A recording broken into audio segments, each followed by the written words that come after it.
Mumpung nggak sibuk, dengerin orang ngomong sayang. Mumpung nggak sibuk, kamu boleh curhat. Kenapa sayang? Aku yang kemarin inbox bilang temanku yang di penjara itu, Teh. Oh, soalnya aku nggak baca satu-satu sayang. Kebanyakan juga. Ada apa temanmu yang di penjara? Kenapa sayang? Oh, boleh nggak sekarang curhatnya, Teh? Oke, kamu boleh curhat tapi ingat jangan menyebut nama siapapun karena secara langsung dan tidak langsung sudah masuk di YouTube sama Facebook. Oke, silakan sayang. Iya.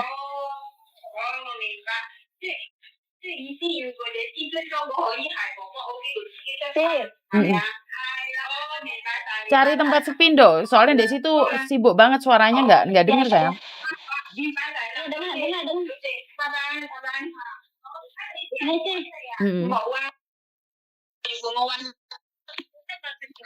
Ayam kita bawa tuh C nih, bye. Halo C. Kenapa sayang? Ini kan ada teman satu kampung C. Bukan teman adikku C, adik. Ya ini kakak misalnya nih yang mau curhat C. Oke, itu silakan. C, Silakan. kan aku punya adik di sini, adik Nisan. Dia kan cuma mungut itu dompet di Waihong. Nah terus adikku yang mungut dompet ini lagi teleponan, dia nggak fokus, ada dompet jatuh di lantai, dia ambil, dia taruh di keranjang belanjaannya. Terus dia tetap sambil teleponan sama temennya gitu loh. Terus nyampe rumah dia kayak nggak sadar bahwa dia itu tadi di supermarket Welcome ngambil mungut dompet, dia bawa pulang. Terus itu dompet nggak diapain loh, nggak dibuka, nggak dikituin. Terus dia datang lah, mungkin yang punya dompet ngelapor. Terus kalau dompetnya jatuh di sini-sini, akhirnya cek CCTV, akhirnya adik aku itu bisa dilacak lah sama polisi. Jam 11 malam itu dia ke rumah majikan adikku di Borgol gitu. Dia 1 hari 1 malam di penjara gitu. Terus boleh dibebasin jam setengah 12 malam, ditebus $900 gitu. Terus aku punya teman lah satu kampung, ditebus lah jam setengah 12 malam sama polisi, dikasih uang $500. Terus adikku itu bisa bebas, tapi dengan satu syarat, 1 bulan 1 kali itu harus poko itu kayak ngelaporan ke kantor polisi jangan dikuntong. 1 bulan 1 kali itu dia tanda tangan. Oke. Kok sampai bisa loh seribet ini, sampai adikku itu nggak salah apa-apa, dia nggak ngambil itu uang dari dompet, tapi kenapa yang punya dompet itu mitnah adikku pencuri ngambil uangnya di dompet, sedangkan itu dompet adikku nggak buka loh, nggak nyentuh, cuma dia mungut, dia sambil teleponan nggak sadar itu dompet dibawa pulang. Kok bisa loh adikku, masalah sesepele itu kan harusnya diperingati, ada peringatan pertama C, bukannya langsung di penjara kayak gini loh C. Oke, satu hal, kan saya selalu bilang di YouTube bahwa kalau kalian menemukan barang sesuatu apapun itu yang bukan hak milik kamu, itu kamu nggak boleh dong dibawa pulang sayang. Apapun alasannya, kamu megang atau tidak megang, itu nggak ada hubungannya. Itu termasuk kriminal sayang. Jadi kalau memang bukan punyamu, kenapa dia harus bawa pulang? Kenapa dia nggak ngelaporin ke petugas Waihong atau apapun? Kalau memang dia tidak merasa mau ngambil. Paham tidak? Ini adikku itu nggak bisa bahasa, dia nggak pintar bahasa tuh, dia itu kayak dia pernah ditipu sama orang pinjam uang di bank, pernah. Dia itu bodoh banget. Ini adikku kan umurnya nggak begitu dewasa lah gitu, masih kecil, umur 25 lebih. Tapi dia nggak sedewasa gitu mikirnya, 24 umurnya. Terus dia sering ditipu orang, tapi dia kayak apa ya, Ci?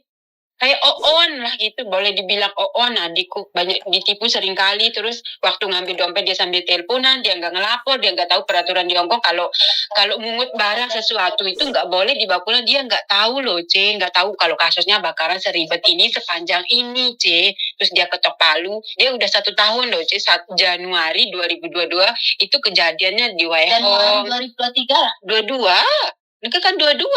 Oh, 22?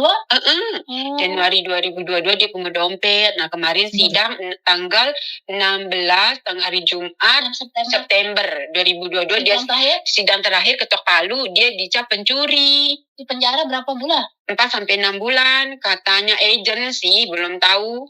Terus tapi kan aku mau tanya, kok bisa loh seribet itu loh C? Sekali lagi kan saya sudah bilang Mbak, kalau orang menemukan, jangankan adikmu masih punya pikiran, orang yang idiot itu kalau menemukan barang pun mereka tidak akan bawa pulang. Kenapa di Hong Kong ini sangat ketat sekali. Iya kalau di Indonesia sudah nyata-nyata nyuri coklat aja masih bisa ngasusin yang melaporkan. Kalau di Hong Kong nggak bisa sayang. Nyata-nyata dimasukkan keranjang, dimasukin ke tas dibawa pulang. Bukankah itu pencuri? Seidiot apapun, sebodoh apapun, selinglung apapun, itu udah bukan dompetmu sayang. Kenapa kamu ambil? Dan dari CCTV mereka ngelihat, terbukti dia yang ngambil, walaupun jatuh. Kalau emang jatuh, kenapa nggak dikasihkan ke orang welcome? Ini punyanya siapa? Saya tidak peduli kamu teleponan atau tidak. Kita pakai logika, Mbak. Kalau orang tidak niat mau ngambil, akan diserahkan. Karena selalu saya bilang, nemukan patadong aja masuk penjara, apalagi itu dompet. Patadong. Karena sekali lagi, saya di YouTube itu selalu bilang, hati-hati kriminal yang kalian tidak tahu. Kan saya selalu bilang hati-hati kriminal yang kalian tidak tahu. Ya konsekuensinya dong, Mbak. Jangan samain bilang samain masih polos. Umur 24 tahun bukan polos loh. Menikah bisa hamil loh. Udah punya anak loh. Sudah waktunya loh. Jangan bilang polos. Banget. Bukan. Bahasa pun begitu pintar di sini ngomong. Mbak, gitu gini loh, Mbak. Ini adalah satu pembelaan di mana yang tidak seharusnya kita keluarkan. Karena seoon-oonnya orang, dompet bukan dompet dia, kenapa diambil? Secara logika. Masuk akal nggak? Saya pribadi akan membela orang-orang Indonesia yang tertindas. Ini kan adik aku yang kena kasus ini yang tadi mengut dompet di itu kan pernah ditipu sama orang satu kampung juga minjam uang pakai paspornya dia. Nah orang yang dipinjam itu dia OOS, dia di penjara juga 10 bulan. Terus dia ya loh yang nyetorin utangnya. Terus sedangkan adikku ini punya 2 tanggungan di bank gitu loh. Itu kalau masuk penjara ini utangnya di bank publik sama HS sama Prim itu gimana bisa diklarifikasi, dituntut bayar di Indo atau udah dicap lunas atau gimana? Ya nggak ada no sayang. Dalam undang-undang namanya utang masuk penjara pun ya harus tetap dibayar. Tidak ada undang-undang masuk penjara lunas, ya enggak.